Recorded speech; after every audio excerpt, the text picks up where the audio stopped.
யாருக்கு எதிரானதானே கேட்குறீங்க? வேற யாரு? மறைமுக உறவுக்காரர்களான பாசிச பாஜகவும் பாய்சன் திமுகவும் தான். மாண்புமிகு பிரதமர் நரேந்திர மோடிஜி அவர்களே 3வது முறையா ஒன்றியத்தோட ஆட்சி அதிகாரத்தை நீங்க தானே கையில் வச்சிருக்கிறீங்க. இல்ல நாங்க தெரியாம தான் கேட்கிறோம். நீங்க ஆட்சிக்கு வந்தது ஒட்டுமொத்த மக்களுக்கும் நல்லது செய்யவா, இல்ல நம்மளுடைய இந்த இஸ்லாமிய நண்பர்களுக்கும் இஸ்லாமிய தோழர்களுக்கும் எதிராக சதி செய்யவா? மக்களுக்கு உங்ககிட்ட கேட்கறதுக்குன்னு ஏராளமான கேள்விகள் இருக்குது. அதனால அவங்க சார்பா அவங்கள ஒருத்தனா அவங்களோட ஒரு உண்மையான ஒரு பிரதிநிதியா உங்ககிட்ட சில கேள்விகள் கேட்கணும். மிஸ்டர் பிரைம் மினிஸ்டர் அவர்களே,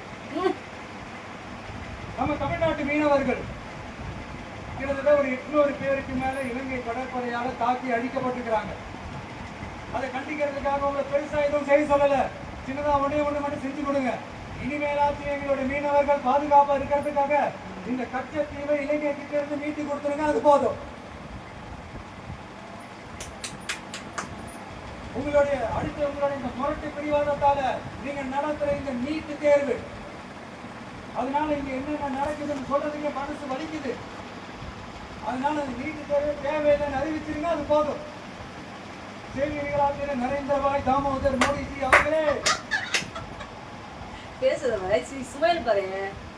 என்னென்ன நல்லதோ அதெல்லாம் செய்ய மாட்டேங்கிறீங்க. ஆனா ஆட்சி அதிகாரத்தை மட்டும் கையில வச்சுக்கிட்டு மக்களை ஏமாத்த நேரடியாக ஒரு பாசிச பாஜக அடிமை கூட்டணி ஒண்ணு.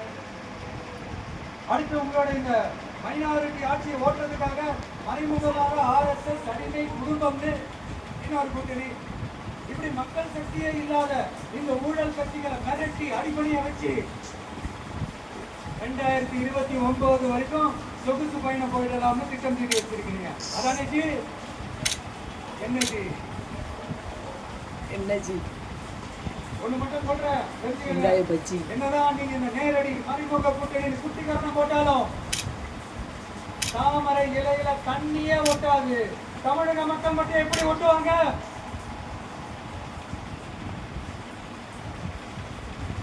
இங்க ஒரு MP சீட்டு கூட தரலன்றதுக்காக தமிழ்நாட்டுக்கும் தமிழ்நாட்டு மக்களுக்கும் எதுவுமே செய்யாம ஓரவஞ்சனை செய்யுது ஒன்றிய பாஜக அரசு.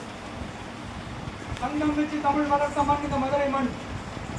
அதனால இங்க அந்த கீழடியில கிடைச்ச ஆதாரங்களை எல்லாம் மறைச்சிட்டு எங்க நாகரிகத்தையும் எங்க வரலாறையும் அழிக்கிறதுக்காக உள்நடி வேலை செய்யலாம்னு நினைக்கிறீங்க.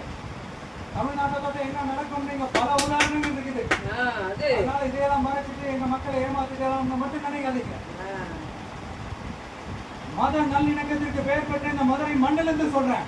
உங்க எண்ணமெல்லாம் ஒரு நாளும் வீடேதான். காசு வாங்கிட்டு ஓட்டு போறாங்க தலைவா. அவரு மாசுனா என்னன்னு தெரியல. அவரு உயிரோடு இருக்கிற வரைக்கும் அந்த CM சீட்டை பத்தி ஒருத்தராலையும் நினைச்சு கூட பார்க்க முடியல, கனவு கூட காண முடியல. எப்படியாவது அந்த CM சீட்டை எங்க கொடுத்துருக்கேன். என் நண்பர் MGR திரும்ப வந்ததுக்கு அப்புறம் நான் திரும்பி கொடுத்துருன்னு தன்னோட எதிரியை கூட மக்களுக்கு கட்டி வச்சேன். வேலையே இல்லைதான்.